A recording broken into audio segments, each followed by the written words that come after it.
Centres की बात हुई तो मैं आपको बता दूं, आंगनवाड़ी वर्कर्स को हम हर जगह सर्वेज में यूटिलाइज करते हैं, लेकिन उनका वेतन बहुत कम है।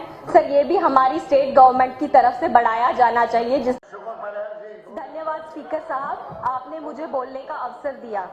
मैं अपनी बात की शुरुआत एक शायरी से करूंगी। छोटी छोटी ख्वाहिशें हैं और उन ख्वाहिशों के लिए कोई जिंदा रहा है हमेशा से। ये पहली बार मेरे जम्मू कश्मीर का चुनाव हुआ है, इतने शांतिपूर्ण तरीके से हुआ है, जिसमें सिंगल कैजुअलिटी नहीं हुई, ना कोई पत्थरबाजी हुई, ना कोई गोली चली। मेरे कहने का ये मतलब है सर, ये हमारे भाग्य की विडंबना है कि आज हम जम्मू कश्मीर की असेंबली में अगर बात कर रहे हैं तो सड़कों की बात कर रहे हैं, स्कूल कॉलेजेस की बात कर रहे हैं, NTPHCs की बात कर रहे हैं। मुझे बड़ी खुशी होती है ये कहते हुए कि हमारे CM साहब ने कहा है स्मार्ट क्लासेस लगवाएंगे, लेकिन मेरी कॉन्स्टिट्यूंसी के उन इलाकों का क्या जहां अभी भी मोबाइल नेटवर्क नहीं है। मेरे दक्षिण में 3 इलाके हैं, क्याड़, किब्बर और नथनाला, जहां अभी भी नेटवर्क नहीं है। लोग 4-4 घंटे पैदल चल के आते हैं, तब जाके फोन पे बात कर पाते हैं। जरा उन इलाकों पे ध्यान दीजिए, वहां पे नेटवर्क कनेक्टिविटी होनी चाहिए, तभी जाके स्मार्ट क्लासेस वहां लगवाई जाएंगी।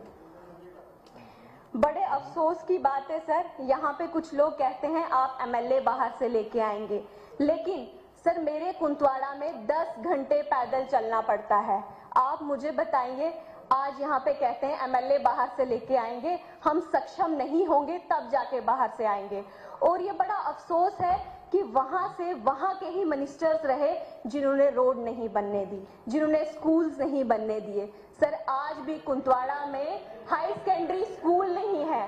सर, आज भी टागूद में हाई सेकेंडरी स्कूल नहीं है।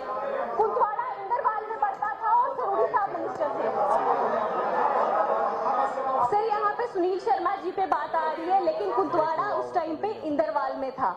ये शुक्र है डिलिमिटेशन कमीशन का कि इस बार पहली बार उनकी आवाज सदन में उठाई जा रही है, नहीं तो वहां के मिनिस्टर्स ने कोशिश की कि वहां सड़क ना हो, वहां स्कूल ना हो, वहां कॉलेज ना हो, वहां प्राइमरी हेल्थ सेंटर ना हो। सर, आंगनबाड़ी सेंटर्स की बात हुई तो मैं बाकी स्टेट में स्टेट गवर्नमेंट 1000-2000 रुपए ज्यादा देती है, तो हमारी स्टेट में भी अगर वो 3000 रुपए बढ़ा दे तो उनकी सहूलियत भी हो जाएगी।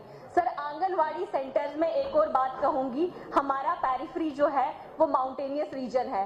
सर, वहां पे सेंटर्स बढ़ाए जाने चाहिए और पॉपुलेशन का जो क्राइटेरिया है वो पहाड़ी इलाकों के लिए अलग होना चाहिए और मैदानों के लिए अलग होना चाहिए। सर, हमारे वहां पे NTPHCs नहीं है, टागूद में नहीं है, ठाकराई में नहीं है, कुंतवाड़ा में नहीं है।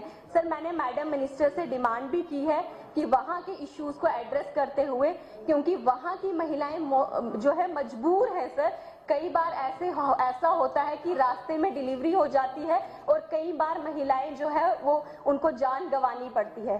सर, वहां पे हेल्थ सेंटर्स होने चाहिए, डॉक्टर्स होने चाहिए, ताकि उनको मूलभूत सुविधाएं तो मिल पाए। लेवल पोस्ट का डिसेंट्रलाइजेशन होना चाहिए, क्योंकि हमारे बहुत से गवर्नमेंट एम्प्लॉयज जो हैं उनको किश्तवाड़ के जो गवर्नमेंट एम्प्लॉय हैं उनको डोडा भेज दिया जाता है, कुलगाम भेज दिया जाता है, भदरवा भेज दिया जाता है, जिस वजह से वो अपनी कॉन्स्टिट्यूंसी जो छोड़ के चले जाते हैं, ना वो वहां पे ढंग से काम करते हैं, ना यहाँ पे कुछ हो पाता है। तो बेटर है अगर डिसेंट्रलाइजेशन होगी। अगर हम अपने गवर्नमेंट एम्प्लॉयज का ध्यान नहीं रखेंगे तो वो कॉन्स्टिट्यूंसी को सर्व कैसे कर पाएंगे।